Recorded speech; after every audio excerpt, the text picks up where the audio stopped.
amigo Kamiga. Pinasyalan ko sa Tibida dito sa bahay ngayon kasi nangungulit sa Tibida sa akin. Kung kaya lahat ay si Madam Russia. Ay hindi pa nag-ano kasi hindi pa pinayagan si Madam Russia. Uwi 'yun siya pag pinayagan. Tiga Bigol pala yung nanay niya, no? Bisaya. Sabi niya sa akin, Bigol. Hindi ko lang ano. Uwi na, Kumusta? Tibida, kumusta? Ulang namin kanina, patis. Nung isang gabi, toyo. Kaninang umaga. Ano ito, bagoong. Bawal man sa akin kaysa magutom ako. Bawal sa'yo. Bawal sa akin yung mga yun. Kaysa magutom naman ako, Madam Russia. Madam Violet.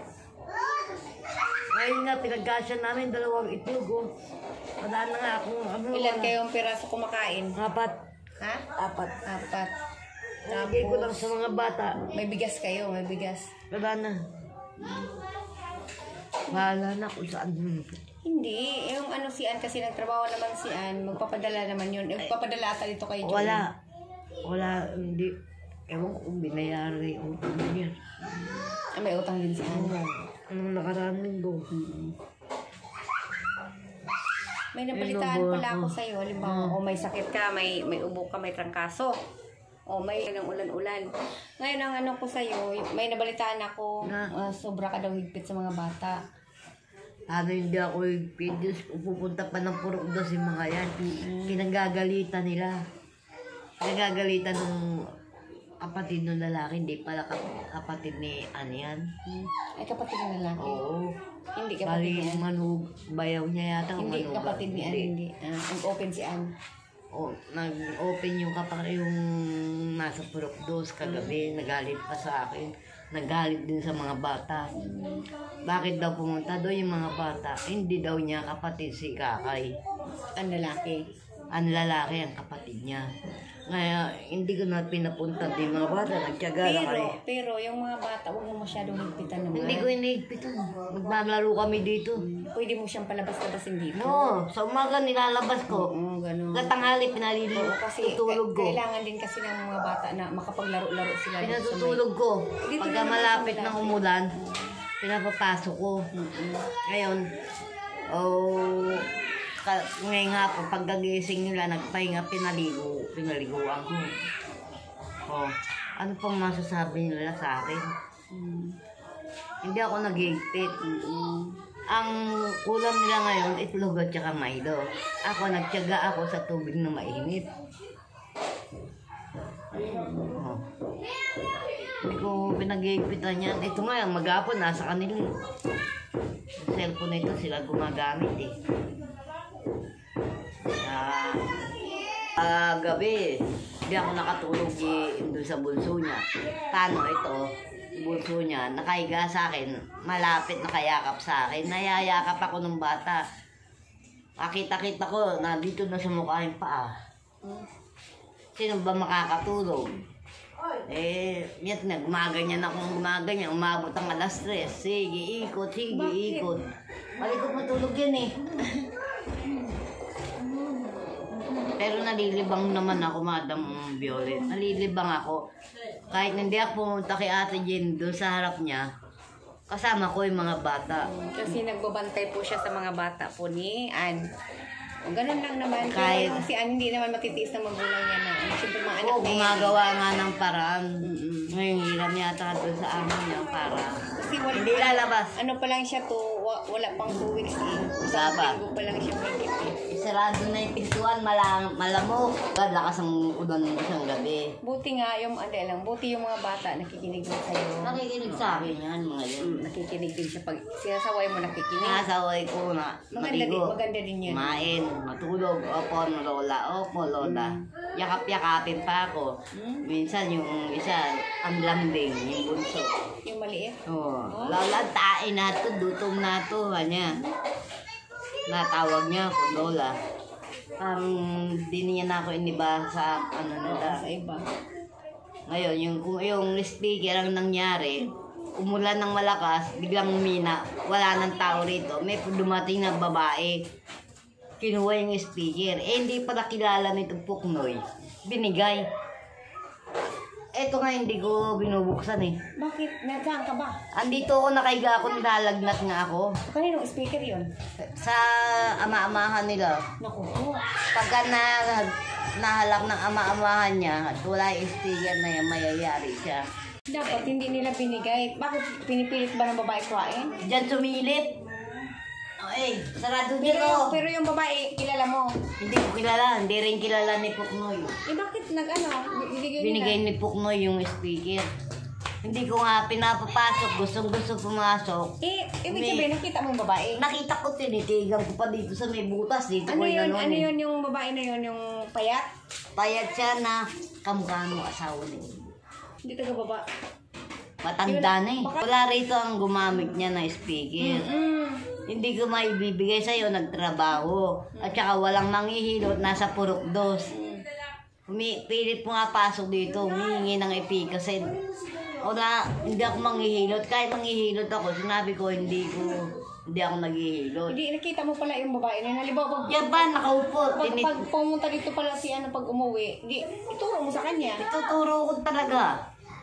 Nakapalda siya. Ganito yung babae na style. yun? Diyan, dumaan, Inintay lang na wala yung tao rito. Tsaka siya sumulpot.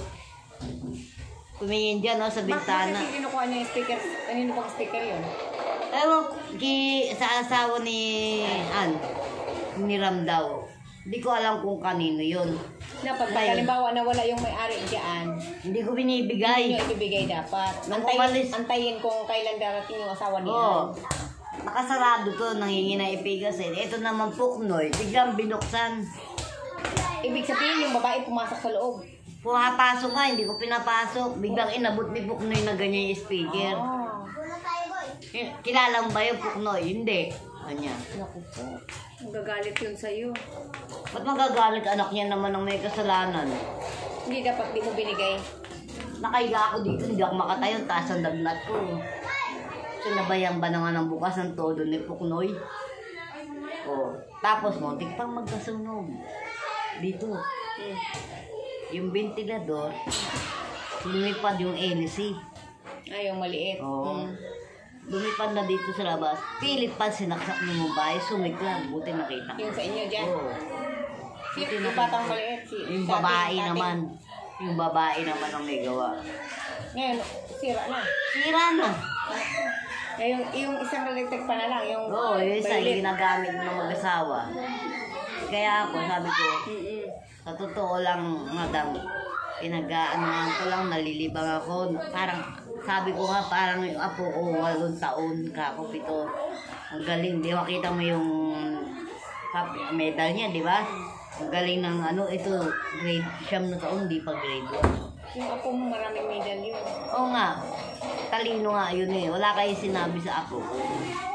Ni pangalan niya, hindi kayang isulat. Shout out mo yung apo mo. Shout out. Apo mo yung pangalan. Angelo Villafria. Shout out Ingat ka dyan. Alagaan mo si mama, papa mo. Andito ako, nilalagnat ako eh. Shout out. Yun lang. Madam Violet, pasensya na kayo. Kasi 2 linggo hindi ako binlag ni Ate Jenny. Hindi ko naman na alam na busy siya sa trabaho. At saka malayo ako sa kanya. Ang nakadagay doon si Inday at saka si Buboy. Andun sila. Malay-malay ko sila. Nag-shout out sa akin. Ganito. Wala pa naman akong load. Wala akong pambiling load. Wala akong pambiling sabon. Hindi ko nga malaban yung damit ko eh. Sa loob ng isang araw si Ate Jem, para akong lang hindi ko maintindihan kung galit siya o ano. Hindi ako galit. Pag hindi ka napuntahan, mag-antay ka naman. Kasi alam mo naman marami akong ginagawa. Busy ako. Ini-imagine ko na lang yung pintuan na gate na yan. Na pumapasok ka dyan. Ayun lang, Madam Violet, Madam Rasha. Namimiss ko na kayo, Madam Anonymous in USA. Dami kong ginagawa, kaya hindi ka napuntahan. Madam Rasha, ito yung cellphone mo. Huwag kang magtampo. Tampuhin ka. Madam Rasha.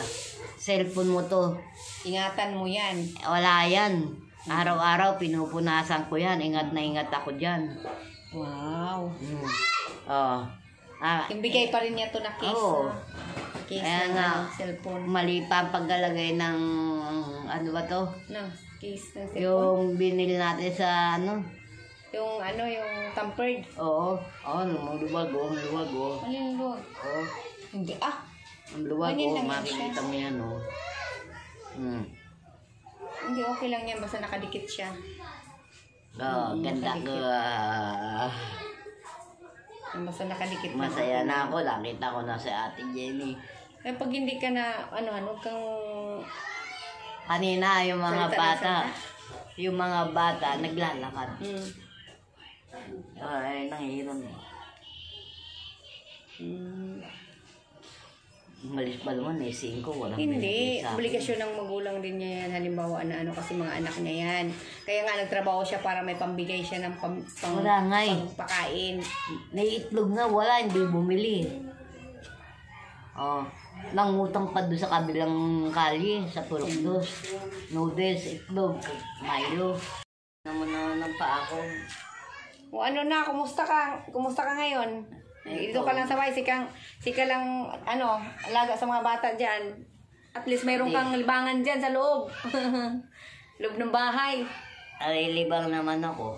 Kaso, high blood naman ako sa init. Parating masakit ang ulo ko. Diyan, darati naman ako naliligo. Buti nga nakakaligo ka lagi dyan. Bukas maliligo na naman ako. Kahapon naligo ako. Makalaba ka kung gusto mo maglaba. Ngayon, mga bata, ikaw na rin naglalaba mga damit. Hindi, yung asawa niya lalaki, Sabado. Tapos yung sa'yo, ikaw lang naglaba. Maayos ang kalagayan mo. Oo. Basta bantayan ko na yung... Pasalamat ka kay Ann, kay... Madam Violet, salamat. Madam Russia, Madam Anonymous, ang USA. Maraming salamat sa tulong nyo para huwag kayong magbabago sa akin. Andito pa rin ako. Mahaba-habang gamutan niya sa akin. Kaso, yung pa ako sa umaga parang namimitig yung ilalim. Ito naman naninigas. Yung dito ko masakit, yung dito ko, batok ko. Ayaw mo naman magpahinga. Hindi, yung dito ko masakit sa batok ko. Gagabi pa ito nag-umpisa dito, masakit. Subukan mo kaya uminom ng Androdipin, 5 mg. Mataas ang dugo ko, mataas. 5 mg ka muna nga eh. Hindi muna, kailangan magpa-check ako sa doktor para bigyan ako ng... Sa maalala ko pala sa July ako magkukuha kay Denasys yun. 3 months, diba? Kukuha ako. Ngayon, punta naman ako another.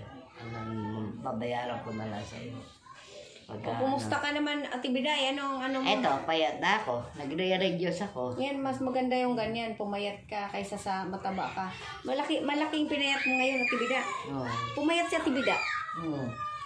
Pumayat po siya ng konti, Madam Violets, Madam Russia.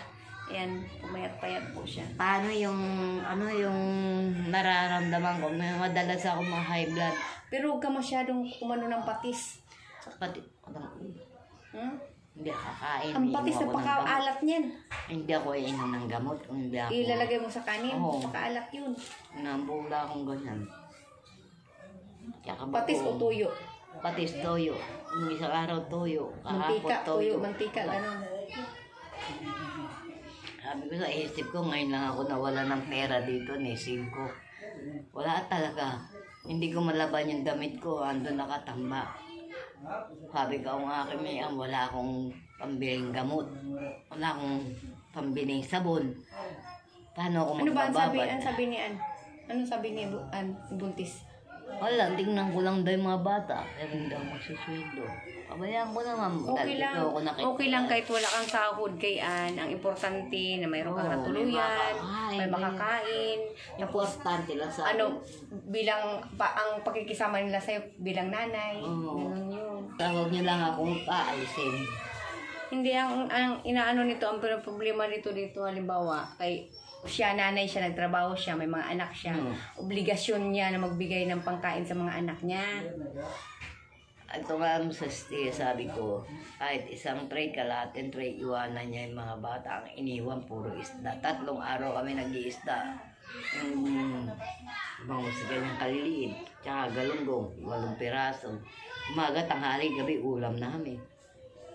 Okay lang yun, basta mapagtyaga-tyagaan lang ang importante. Pinagtyagaan namin. May ulam. Para magpagkasya. Wala na akong magagawa kahit kalahati. Hindi man niya bindi mga bata. Alam Hindi, niya pag umuwi yung si Kuya Pedro halimbawa, bumili lang. yung asawa ni Ann, bibili si Kuya Pedro, sabihin mo, Kuya Pedro, pwede bili ka ng itlog isang tray. Kalahati na lang. Kasi mga bata miyat niya kumakain. Ante mo yan, wala akong maibigay. Wala akong nisingko. Lola, tayo yung merienda. Niluto ko 2 piraso. Pinagpapak naman nila. Ako naman, toyo. Toyo, kinakain ko. Sila, itlog, tsaka Milo. Toyo, tubig, mainit. Hirap talaga ngayon ng talaga panahon, lalo na yung magulang nila nagtrabaho para lang makabili ng bigas, o di ba? Hirap. Dalawa na sila nagtatrabaho niya, pero hirap na hirap kasi. Yung asawa niya may trabaho din. Hindi pa. Hindi pa rin yata nakakabahin. Hindi pa. Hindi, nagbayad na siya, nakaraan siya dyan. May balance na lang konti. Balance. Pero ang sabi naman niya next week. Kaya yung natin halimbawa, yung mga bata, yun lang ang concern ko sa'yo. Wala Yung pagpitan yun lang. Hindi. Sa umaga nga, nandiyan kaming 3. Nakita mo, di ba nagbutol ka ng tubig? Tsaka mayroong sinabi pala sa akin yung nag-upas sa taas, na yung anak daw niya, ano ba yun? Juliana? Hindi, yung si Goy Goy, parang napalo mo ba? Hindi ko napalo yun. Napagalitan mo? Napagalitan ko, paano? Nananapak. Sinasapak niya, anak nito, lalaki rin, matapang. Tapos pag nasasapak siya, umiiyak, pumapanig sa taas. Sabi ko, kayo lang, nag-aaway-aaway kayo. Ayan ayan ang kaaway, ayan. Minsan sumasampa dyan sa taas, pinagagalitan ko. Magsampa sila sa gate, kausapin mo. Kinakausap ko. Pagsabihan. Sabi ko, magagalit siya si Jenny pagka bumigay ang welding yan. Kasi hindi yan bibigay ang welding kasi matibay. Ang inaano ko, kung mahulog ang mga bata. Oo nga, yun ang O pag inaano. mahulog, babagok ang ulo. Oo. O diba? O sino? Mga magulang Matigas may din ang ulo problema. kasi sa taas eh. O diba pag mabagok ang ulo, di mo masabi Kaya hindi na baka ako ano mangyari. kumikibo. Hindi ako kumikibo. Baka mamaya pag initan ako ng ina, magkasagutan kami. Dahil sabi mo, makisama ako dito. Ganun ang ano ko. Hindi ko sila pinagagalitan. Tanong mo kay Eliana kung paano ko sila tuwituhin. Okay. Susunod sila yung tama, hindi yung mali. Kapak, lumagabo sa baba. Kaya basag ang ulo dyan. Ang tigas pa naman ng Diba? baka Paano na kung yan. walang pampagabot, pangdala sa ospital, o? Wala rin. Ayun nga inaanong ko, miskin yung anak ni Ann, binabawalan ko pumanig dyan. Lalo na kumikidlat, tawag sila sa bakal. Minsan kumikidlat. Gate na yan, inaakyat daw ng mga bata, sabi ni Ate Bida, naglalaro sila. Kaya sabi ko kay Ate Bida, yung mga bata, kausapin niya, Yan, na dyan pa pababain, sila pagalitan. nagbabangayan. Kasi ang mahirap niyan, kung once na umakyat mga bata dyan, maliliit daw, umakyat, lumagapak pababa. O di ba pag lumagapak Lalo na dito sa pababa, Punoy. o di ba, Pag ang naman pa dyan ulo, sa pag Punoy. nabagok ang ulo, Tulad kaninang umaga, binawalan ko si Puknoy, tinatago yung sinelas niya. Pag ikaw nahulog dyan, yari ka ka. tapos walang pampagamot, pag dinala sa ospital, o di ba, o paano na, walang panggamot ang magulang, o ano nangyari? Hindi, walang nakasaway, o di ba? Oo, Kailangan pag as- nakita dyan, sawayin. Sinasaway ko naman yan araw-araw. Kailangan hindi ka pwedeng mag-stress. Hindi Huwag kang pwedeng mag-isip. Hindi, huwag kang mag-isip ng kay... Hindi Pag ako once pwedeng. nag-iisip ka ng mga isipin ng mga problema, Sumasakit ang ulo ko lalo. nagkakasakit-sakit ka niyan. Tulad ka na, nananahimik na ako. Nagsaway ako doon sa panganay ni Ann. Parang nahilo kong bigla, bumigay ako dyan. Mahawak ako, nakita nila ako Pero nagwaway. tingin ko yung anak niya na panganay yung lalaki na kadilaw, hindi sumasagot. Sino? Si Hindi nga Negro. sumasagot, matagyas ang ulo. Si Negro. Oo. Nakahawak ko dyan kaninang kahapon. Mabait si Negro naman, di ba? Mabait naman kung mabait. Kaso matigas ang ulo, ayaw magpasaway. Baka lang pinapanikan nilang yan. Yung isa yung Ay, ibig nandun sabihin, wala. umaakyat din Oo. si Negro dyan? Kanina, sinaway ko rin. Doon, yung may Ano- bakal ano- doon, ano yan, tulis-tulis. Nida, pag once na nagmadali na na off balance ba, yun ang mahirap. Yung bakal na tulis-tulis doon, pinupunta mong patay. Doon sumasampa. Si Negro, baka mamaya biglang... Matusok. matuso, maano yung titi niya. O, sino, ako, kasalanan ko, ako Kasi ikaw nagbabantay. nagbabantay. Oo. Kaya hindi maaaring hindi ako sumigaw sa kanila. Hindi ko pinag-iigpitan yan. Pero, huwag ka masyadong mag-ano ng ano kasi para hindi matakot ang mga bata. Niloloko pa nga nila ako eh. Tinatawan-tawanan pa nga ako. Lula, kain na ako, lula, gutom na ako. Parang tinuring na ako ng lolang talaga. Ngayon, ito namang... Pero nagsasaing ka rin dyan. Oo, nagsasayang ako pang ang kalahatan. 2 gatang maghapon namin ulam. 2 Kanin. tabo. 2 basong ganyan. Baso. Ayan, Kasi kain sa ko, inyo ganyan yun. lang. Kasi sa inyo yun. Ganyan lang kain ko eh. Hindi nga ako... Kung ano na ngayon, Webes na ngayon, bukas Biyernes, Sabado, Linggo, di ba? Eh, yan ang iniisip ko. Baka mamaya, wala pa yung panganay ni Ann, yung babae. Kaya, pakiusap ko sa'yo, pag hindi ka mapunta dito, huwag kang magtampo, huwag kang mag-isip. Okay? Huwag kang isip ng isip na hindi ka na pinuntahan, ganyan. May nag-influensya sa akin. Walang nag-influensya sa akin ng mga kapitbahay. Pati mga kapitbahay nadadamay sa ginagawa mo. Paano, namimiss kita, pag di ka na nakita, nasanay ako, araw-araw. Hindi, alam mo naman, nakikita mo naman ako busy ako doon sa bahay. Marami akong ginagawa. Kasama kita, araw-araw. Kalabati siya. Tawa siya. Kaya hinahanap-hanap ko rin minsan para akong gago nakatulayabi. Hindi, siyempre mayroon kang binabantayan mga bata dyan. Hindi mo rin pwedeng iwanan. Alam mo, tigla, andito sa loob yung mga bata. Kasapos ko nanghali, minsan makita nila ako na ganyan. Ina-imagine ko, ikaw yun, tumatawag sa akin. Kasi hindi mo po pwedeng iwanan mo rin sila dyan kasi may maliit pa. Hindi na nga ako lumalabas. Oo, may maliit na 2 taon mahigit. Kaya yung maliit, pagka pumunta ako sa'yo, kasama ko, di ba, nakita mo, pinakain mo pampansi. Ano yan, makinanay pa yan. Ay, malakas nga kumain ngayon eh. Pag ang nanay niya nagbabantay, walang konti lang, isang kain lang. Ayan, 4 na beses humingi ng pagkain. Oo, pasalamat ka na sila mga malalakas sila, nakikinig sa'yo, turing sa'yo, lula, lula talaga, di ba kasi ikaw nag-alaga sa kanila, o yun na. O huwag ka lang mag-isip ng mga ikakasama mo, ikaka-stress mo. Okay? Kita kasi. Hindi naman mister naman kita, mag-antay ka lang. Makulit ka rin eh. Masaya nga ako, pero nag-ano ka na sa mga kapatid mo eh. Yun ang gusto ko. Hindi, nakita ko lang mismo ikaw na lang talaga sa Facebook. Sa kanila. O ngayon, nag-chat ka na sa kanila. Chat ako, I-add friend mo. Lahat sila, ano mo mga kapatid mo. Yung kapatid ko, hindi ako pinapansin, magbe-birthday sa linggo. Hindi, ikaw na lang kasi ikaw na lang magkumusta. Kumusta kapatid, happy birthday. Batiin mo na lang si Ate Maya, happy birthday, kapatid, ganon. Maya, kung nasan ka man naroon, binabati kita ng happy birthday. Advance happy birthday sa linggo, 18. Pwede rin mo rin 60 pasyalan years yung old. kapatid mo. 60 na siya. 60? Oo. Oh? Pwede mo rin itong pasyalan. Sarado 60 na yun. Oo, Minsan, happy birthday, hindi ako Maya. pumupunta nung nakaraan taon. Hindi, puntahan mo pasyalan mo. Sino kasama ko, ikaw? Ay, pwede rin. Oo, gano'n, di ba? Oo. Sige na, okay na. Love you all mga kamigo-kamiga. Okay na, huwag ka na mag-ano. Ha? Sige Baba na, ako okay. ma'am bukas doon ha, sa Jen. Sarap Ano yung gagawin mo? pansit mo. Yung pansit noon, nagpaluto lang ako noon. Magkano Ng pansit. bilhin mo? Ano yun? 75. 3. Hindi. Ay, ano yun? Isang order lang. Doon yun nangupahan sa tindahan. Sarap ko.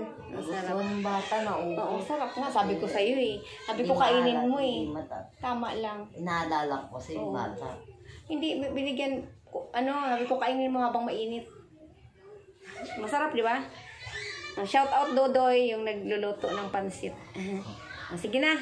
Love you all sa ating lahat. Meron na akong palon, Madam Russia. Binigyan ako ng Madam Jenny. Kumusta Madam Violet? Madam Russia, Janet. Madam Cellphone USA. ko, maayos, Ingat kayo oh. dyan lahat ha. Saan man kayo naroroon. Love you all sa ating lahat. Oh, Okay. cellphone ko, malinis. Happy Mother's Day and belated, no? Belated na. Tapos na. Papa. Okay. Siya, Madam Violet. Violet, Madam Anonymous, Miss Nakita. Bago man lang ako magpahinga, doon sa kita makita. Ay, huwag kang magsalita ng ganyan. Pangit yung mga pinagsasabi mo. Masarap mabuhay. Huwag kang magsalita muna ng mga pangit. Ba tayo? Bakit? Maayos naman kalagayan mo dyan, ah. Ikaw lang talaga nag-iisip ng mga kaka-stress ng buhay mo. Tulad ng mata ko dahil nalabo nawa. Sinubukan ko hindi. Ginawa ko yung salamin ko, ayaw na. Mata ko labo na. Okay naman Ay. yung mata mo. Okay naman. Ito. Tinamaan ng diabetes. Okay naman yung huwag ka mag-isip ng mga ika-stress mo, ha? Kasi number 1 sakit yan.